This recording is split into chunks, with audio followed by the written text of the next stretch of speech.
ট্রাফিকের কন্ট্রোলে থাকে। আর একটা কথা আমরা সবাই শুনে নেই ভাই, দোয়া যখন হয়ে যাবে, দোয়া হওয়ার পরে আমরা ইনশাআল্লাহ কেউ দৌড়াদৌড়ি করে ঘোরাঘুরি করে যাবো না। কারণ একজন মুসলমান আল্লাহ রাস্তার মধ্যে আমরা বের হয়ে আমরা আপনাদের মধ্যে ইজতেমাই কায়েম করবো। আমরা একে অপরের সাথে লড়াই ঝগড়া ফাসাদের মধ্যে আমরা মুক্তলা হব না। প্রত্যেক সাথী একসাথে আরেক সাথীর আমরা সবাই একরাম করবো। মহব্বতের সাথে আমরা আমরা মহব্বতের সাথে পেশ একজন আরেকজনের সাথে আমরা সম্পর্ক রাখবো। আমরা কোনো ধরনের কোনো ইবাদত ইত্যাদি কাজে ইত্যাদির মধ্যে আমরা করবো না যে আমাদের এই মসজিদ আমার আর এই মসজিদ তোমার, এই ধরনের যেন কটাক্ষ এই ধরনের মনোভাব যেন আমাদের মধ্যে না হয়। আমরা সব এক খুদাকে এক আল্লাহ তাআলাকে আমরা মানি এবং এই নবী সাল্লাল্লাহু আলাইহি ওয়াসাল্লামের অনুসারী অনুগামী আমরা, সুতরাং আমরা এক হয়ে কাজ করার চেষ্টা করব। নবী আলাইহিস সালাম এইভাবে মানে মহব্বত এবং শফকতের সাথে করার কারণে মানুষ নিকটবর্তী হয়েছে।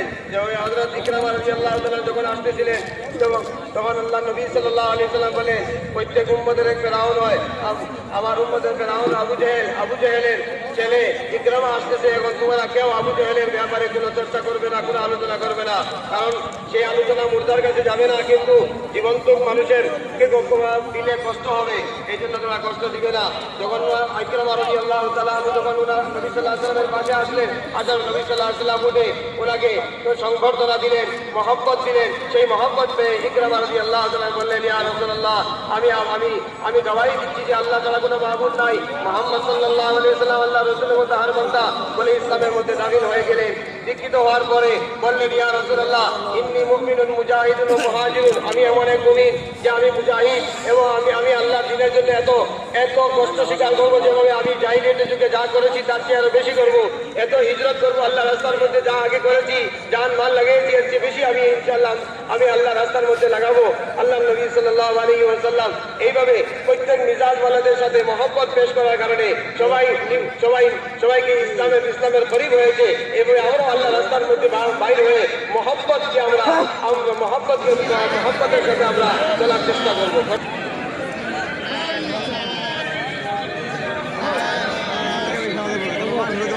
कारोबार में बैठा हुआ है, अजान सुन रहा है, नमाज के लिए आने को तैयार है। सवाल ये नहीं है कि मैं नमाज बाद में पढ़ लूंगा, नहीं, इस वक्त अल्लाह ने तुम्हें बुलाया है। हजरत के बयान के अंदर पाया जाता है कि एक आदमी नमाज के लिए रवाना हो चुका है, मस्जिद की सीढ़ी पर कदम रख दिया है, पीछे से किसी ने आकर कहा, वजीर आजम घर पे आए हुए, तुम्हें बुला रहे हैं, मुल्क का बादशाह घर पे आया हुआ है, तुम्हें बुला रहा है।